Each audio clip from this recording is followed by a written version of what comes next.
Welcome to this presentation of Christmas in the Valley, presented by the Mid-Ohio Valley Model Railroad Club. We hope you enjoy this presentation.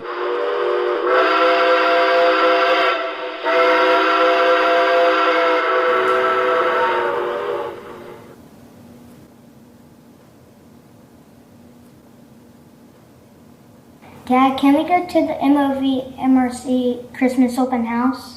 Oh, we go to that place every year. I love that place. Sorry, kiddos, the train club's closed this year. Oh man. Aww. Maybe next year we can get to go. Now it's time for bed. Peyton and Parker had been on many trips to the MOVRC. This trip will be a very special one.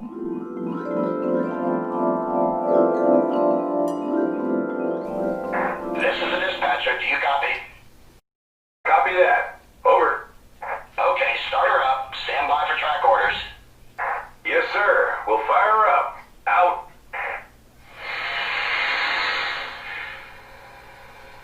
Tower, my coal's at 1/4. Am I cleared to the outbound? Over. Roger that. Take the green. Over. Thank you much. Outbound. Out.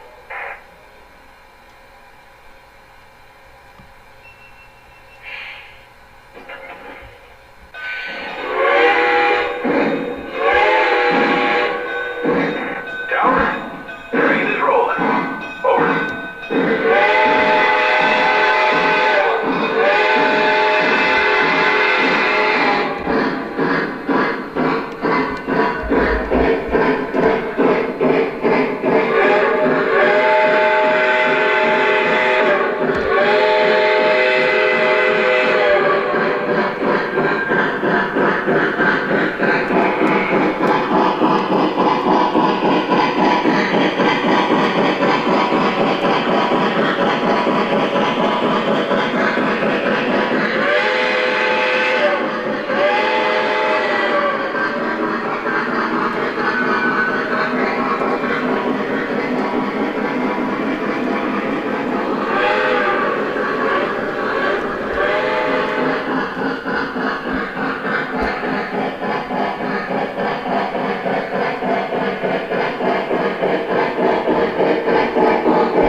Peyton and Parker board the Chessie Steam Special at the High Station on their way to the MOVRC.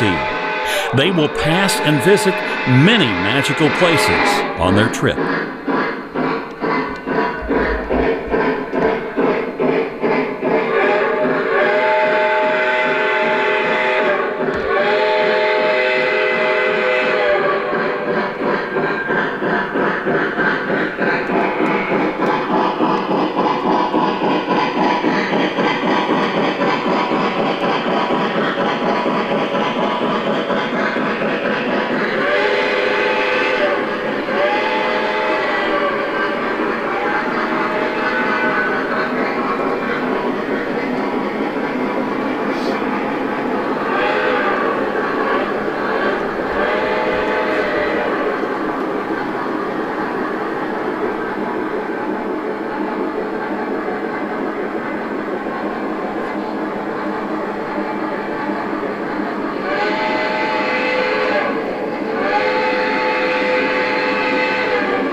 Peyton and Parker depart the Chessie Steam Special at the 6th Street station and run across the street to the MOVRC.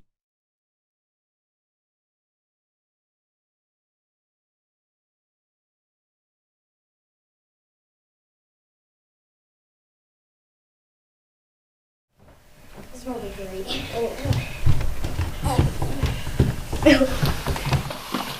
Conductor Doug, we thought the club was closed. We're always open in your dreams. Conductor Doug, you're silly. We aren't dreaming. We rode the Chessie Steam Special to get here. I know you did. Come on, let me show you where you've been. Peyton and Parker did not know that Conductor Doug had been watching their entire trip to the MOVRC. Railroads really played an important part in the development of Parkersburg, West Virginia throughout the years. B&O Railroad actually arrived in Parkersburg in 1857, and the Ann Street Station was actually built in 1877 and lasted till 1959. It served all points of the B&O Railroad from north to south, from Wheeling, West Virginia, all the way to Huntington, West Virginia. Okay, what you see here that you saw on the train when you went by was the American Viscose plant. It was built in 1927 and was in existence until 1974. They manufactured rayon until nylon took over, in which case the plant closed down.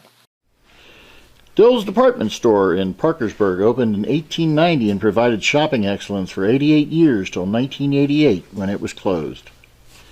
Blennerhassett Hotel, opened in 1889, was listed on the National Register of Historic Places in 1982.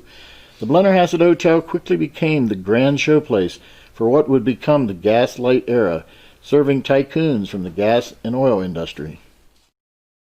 And this is the 6th Street station located in Parkersburg that served the B&O Railroad and the people in Parkersburg. It was built in 1883. And it was raised in 1973 and served all points for the B&O Railroad from east to west.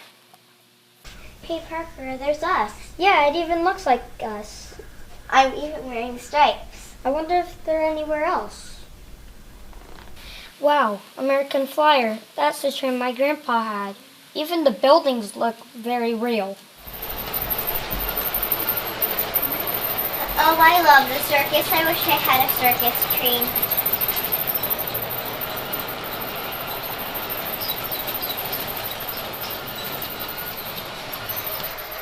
Hey, look, Peyton. It's Thomas. Wow, I love Thomas. Peyton and Parker would have to leave the MOVRC to board the Chessie Steam Special for their trip home. Goodbye, Conductor Doug. See you next year. We'll always be here.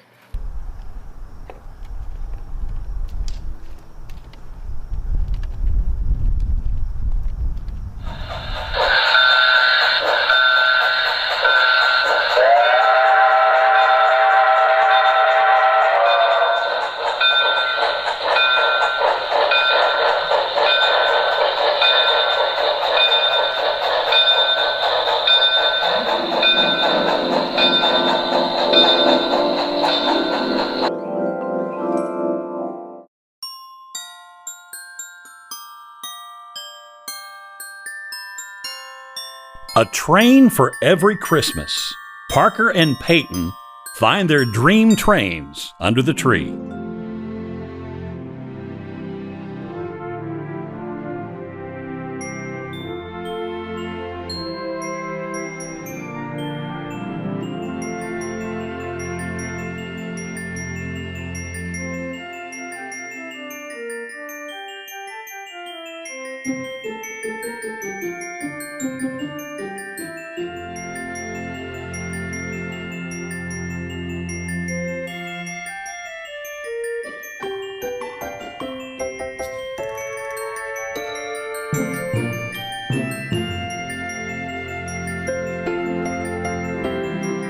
Parker finds the S scale of his grandpa's.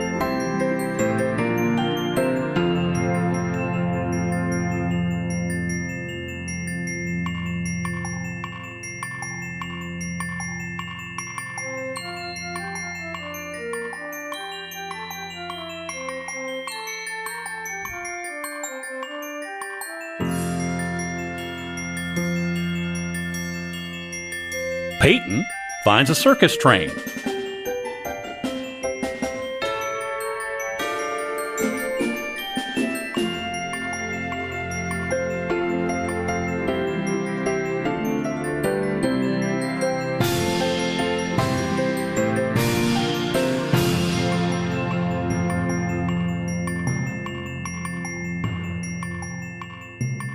There was one more gift of trains. What the children did not know is that Conductor Doug had visited Dad shortly after they went to bed with a special gift just for them.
We hope you enjoyed this MOVRC presentation of Christmas in the Valley. You can own a copy of this presentation that you can watch forever. For a $15 donation, you'll receive the Christmas in the Valley DVD with bonus train footage. Please send to MOVRC, 610 Green Street, Parkersburg, West Virginia, 26101. That again is MOVRC, 610 Green Street, Parkersburg, West Virginia, 26101. And now, please stay tuned for bonus MOVRC train footage.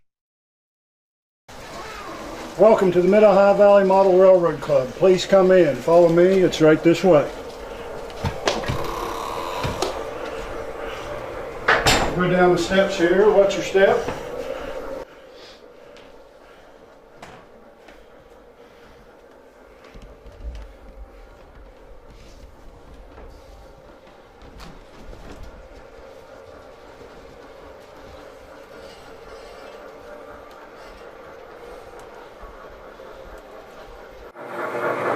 Hello, welcome to Mid-Ohio Valley Model Railroad Club.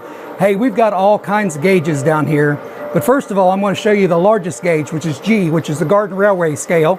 It's 1/24th, and we've got some beautiful engines running.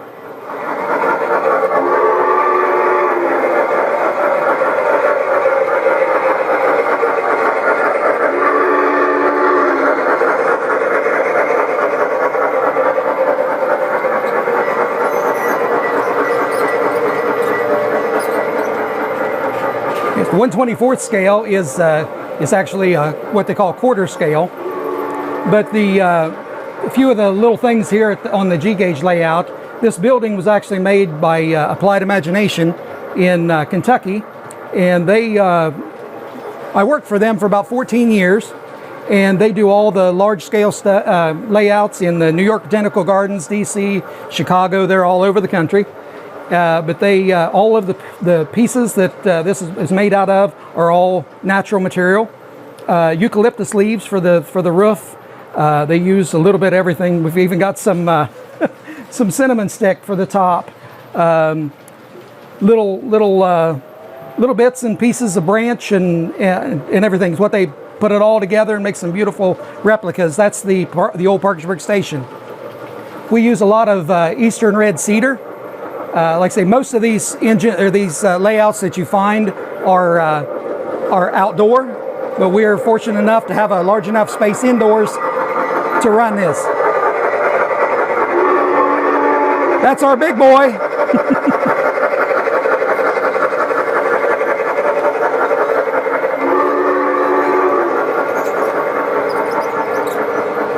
Yeah, and as we come around in the yard over here, we have a very small yard, but that's where we keep our extra trains, as we can switch them out right and left.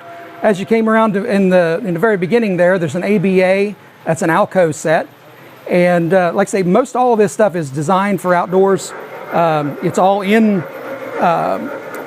indoors in here, but it's so much nicer when you've got it outdoors running around your yard. And that's where the term G-gauge or garden railway comes in.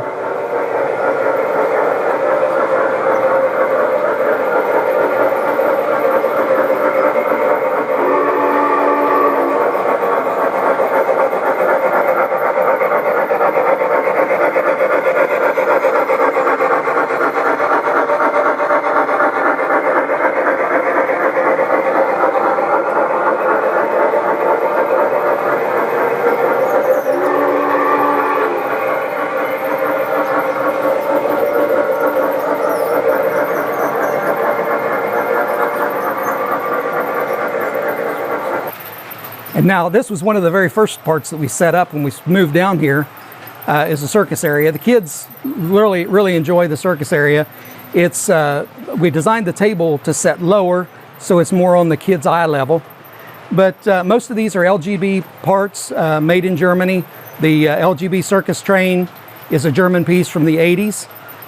Even some of the little decorative, we have a merry-go-round that we have that's also a German piece.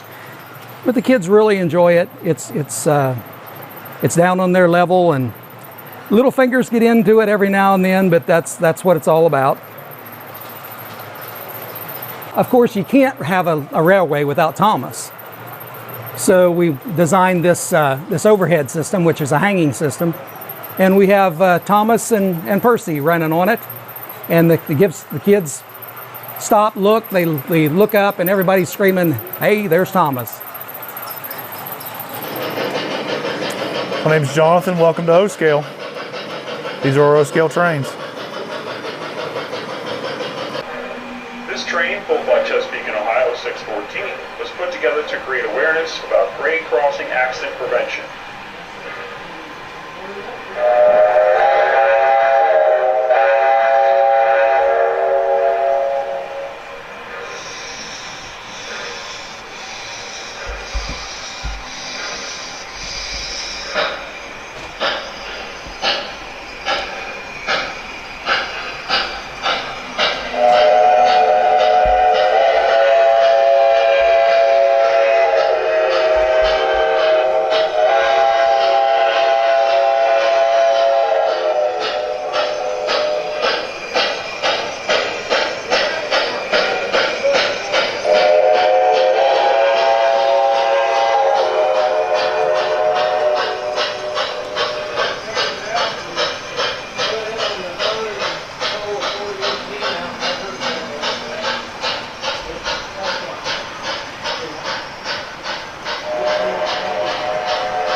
Hi everybody, my name is Mark and this is the S-scale layout. S-scale is 1/64th scale, which is in between the O gauge and the HO gauge.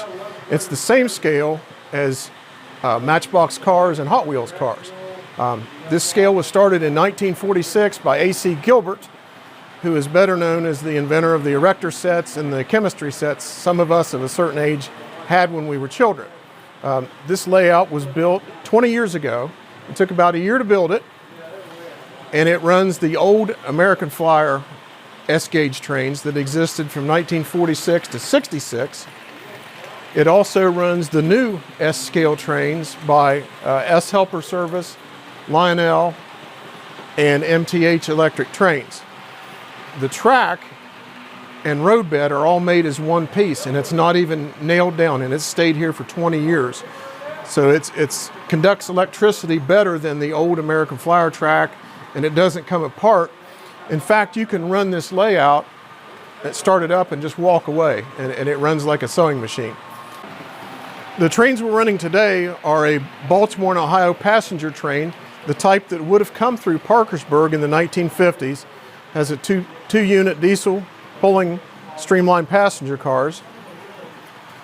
The other train coming by is a Chesapeake and Ohio steam locomotive with some freight cars. It would have run in the 40s and 50s just as you see it here. So there's some West Virginia railroading here. Of course, the name of the layout is the Minnehaha and Western Railroad, and that's taken after Minnehaha Springs in Pocahontas County. And of course, the wood part is Wood County. Now these trains, although they're highly detailed and much more detailed than the old American Flyer trains your grandfather, great-grandfather might have had, they can still be run on the old American Flyer track. They can also use an old type traditional transformer or something more modern here. Additionally, the C&O train that's running is operated by this remote control. So S-gauge today is kind of a mix of the old and the new, and you can make it what you want it to be. You can run it quietly, silently, or you can operate, all the bells and whistles, the smoke, the steam, whistles, anything that you would like. And the layout you see here, rather than one big scene, is actually a series of small vignettes. So you kind of have to look at it and take your time looking at it to see everything and appreciate the little nuances. Some of the people who come and look at the trains here, they like the trains, but some of the people of a certain age like the old-fashioned cars, which you see over here, and some of the older buildings. The buildings on this layout are mostly kits or prepackaged items that I have taken and enhanced. I've either changed the color of them or added details to make them more realistic.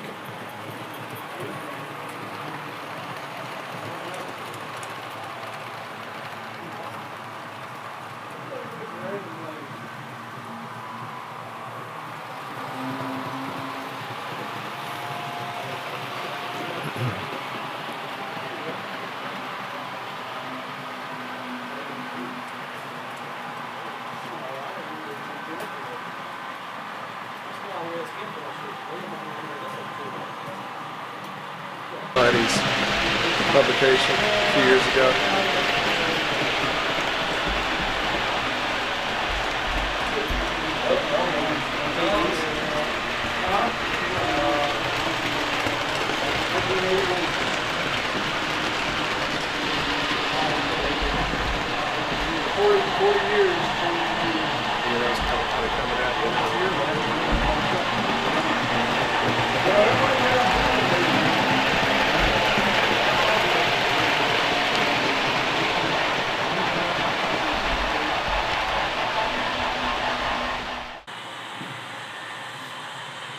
You'll notice the freight train has a caboose on the end of it. You don't see those on trains any longer. They have a red flashing light that's called an end of train device. It took the place of the caboose. A couple other things about this layout that are kind of noteworthy. Most model railroads are built in either springtime or summer in terms of appearance, or people will build a model railroad layout at Christmas time. Of course, it'll have snow and that type of thing. This layout's a little bit different, and then it's set in early autumn, and you'll notice some of the trees have changed colors or are in the process of changing colors, and there are some leaves on the ground. So that's something that's a little bit different. The last thing I'd like to mention is that I had to use a little bit of artistic license in building this layout. The vehicles and the buildings are actually O scale, so they are actually too large for the trains. And the reason for that is the true O scale buildings are far and few between, and they're just, if I bought every one of them that existed, I wouldn't be able to have this layout of this size. So what I decided to do is keep the people, the cars, the trees, and the buildings all the same scale, which is O, and the trains, which are a smaller scale, which is S. So since it's the same from end to end, you kind of get by with a little artistic license there.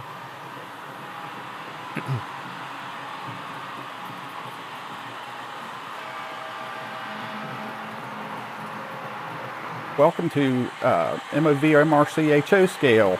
We're 1/87th of the size of the real engine, and we've been here since 2000. There were like 20 members or so, I think, back in 2000, and they come down in here and cleaned this building up. It took them a year to clean this building up before they ever started building. Our layout used to extend clear around the thing, but we're under construction right now. We had mostly western mountains. They were on the mountain division we had, and both these layouts were basically run as two separate HO layouts, and we're trying to incorporate them into one now. We've put in a new yard, working on putting in a new yard down here, and we're going to extend the yard down there on that end.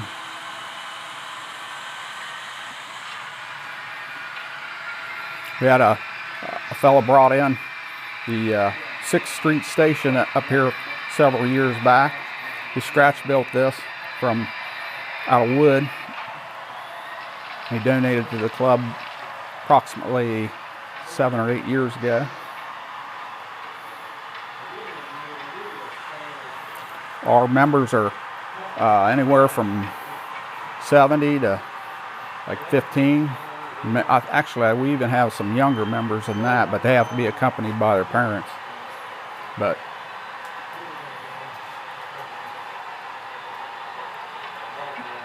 HO scale is the scale we like to model in because it's fairly easy to work on and a little bit more realistic, we think, than the other scales.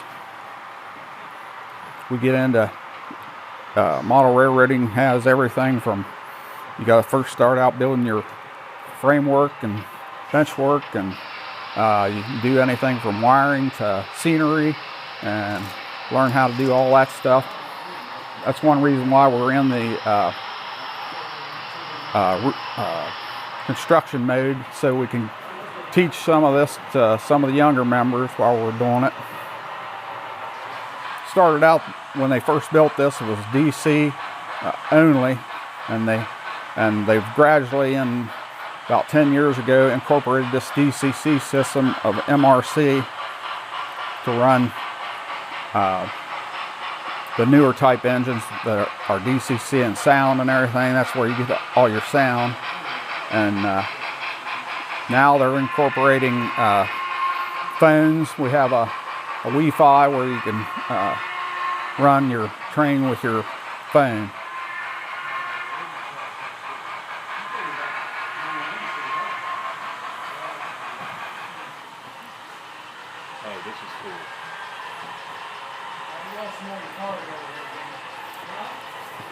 Our members like to go around and watch trains, do rail fanning at different locations around the state and around the country, and that's part of our hobby. And we have different locations that we like to go to. Sometimes we get together and have bus trips to the Cass Railroad and things like that.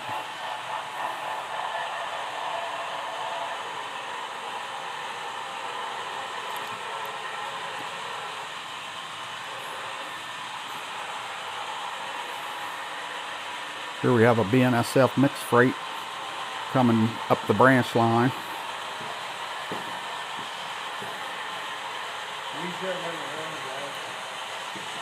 So we incorporate the new with the old, try to keep everybody happy. A lot of people have the older engines, and not necessarily older engines, but the era of steam, they like that, and some of us like the new.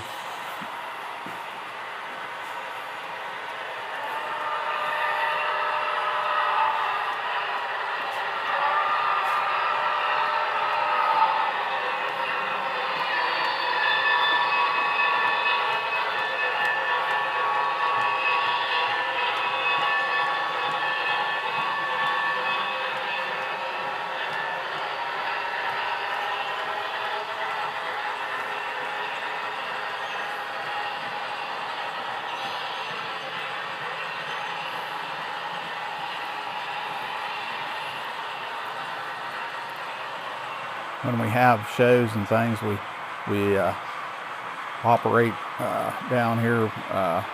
We basically set a time, and the time you want to run, you come down and run, and during the show, and we kind of take turns since we have so many members.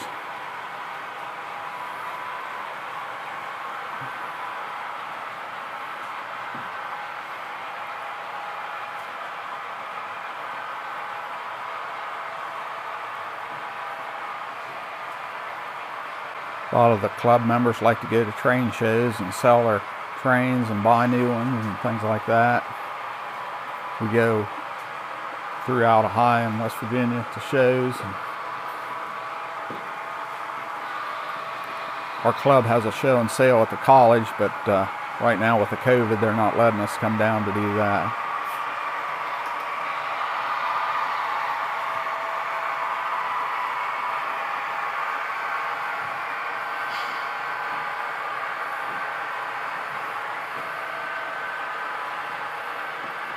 HO scale really doesn't have any necessarily collectible stuff, but like S gauge and G gauges and no gauge, but we feel it's more of a realistic scale.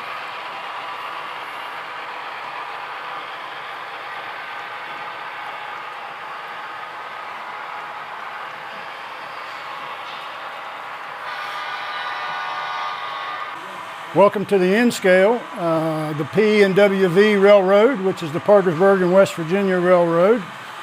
You'll notice a number of representative things on the N scale from the area, Parkersburg. The first thing you'll notice is a representation of Parkersburg High Stadium Field. We don't model exact, we just do a representation, so it gives you a hint of what you're looking at. One thing you will see is an intermodal facility. It is what drives the railroads today. It is their main cargo that they carry anymore. There's none of these in this area, but that's a representation of our intermodal yard.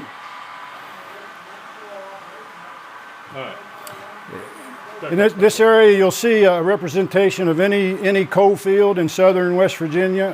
On the N-scale layout, you notice it's more modern. We modeled it to the modern area. But you will see this in about any coal town in West Virginia. There's also an exact replica of the Lackawanna Breaker, which is in Pennsylvania.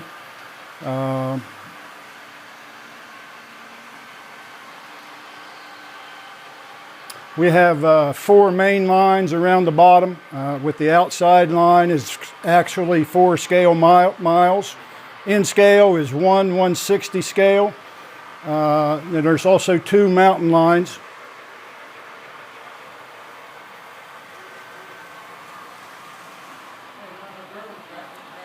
What you see coming here would be just a CSX coal drag.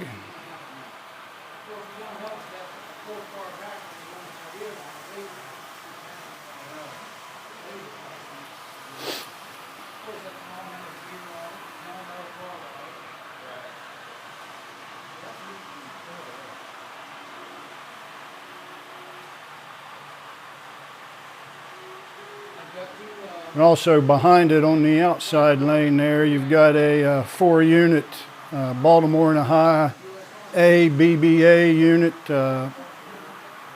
pulling just a standard freight train behind it, mixed freight.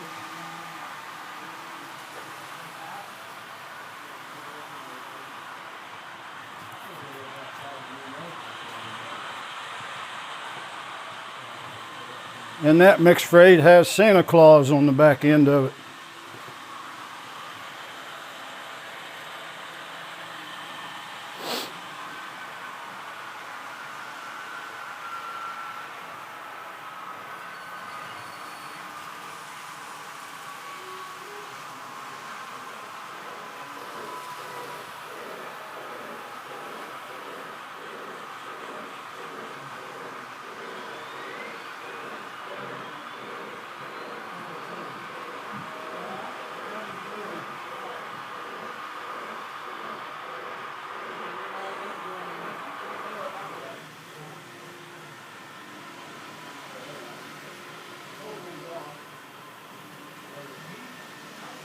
As you can see, the Millennium Falcon crash landed on top of Mount Noe. Mount Noe will eventually become a winter scene, complete with a Swiss village. And the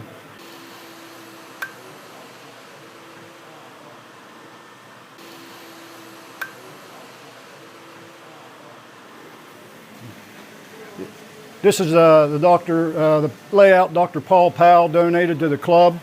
It's his representation of 1950s Parkersburg. He scratch built a lot of the buildings and structures and details on this layout. We restored it 2 years ago, and he made a visit last Christmas down to see it. Dr. Powell recently passed away a few weeks ago.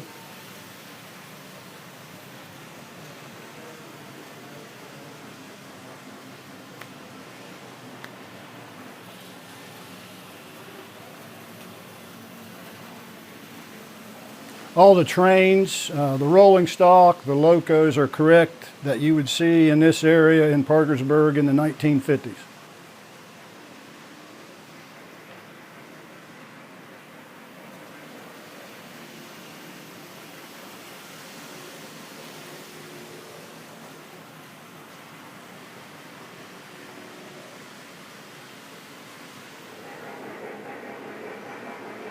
One of the most popular scenes here on the N scale during our open houses is the representation of the IEI fire that happened a few years ago. We've had many firefighters and first responders come to see this display. We originally had the Ames plant, 1960s version of the Ames plant on the layout. And after the fire, we decided to make a tribute to the firefighters and the first responders. Also, you'll see a representation of the American Viscose plant that was also represented in the movie you just watched.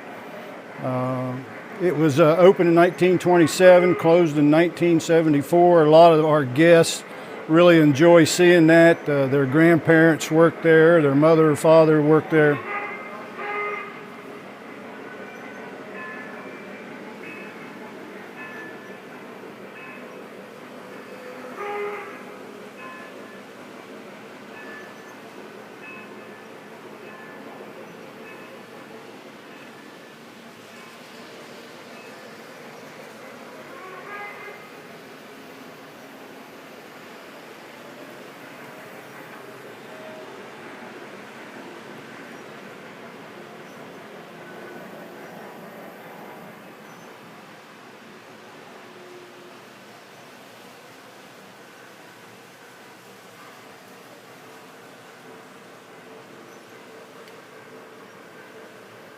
Thank you for watching the bonus footage. If you need some more information about the club, you can find us on the internet at our website and also on Facebook.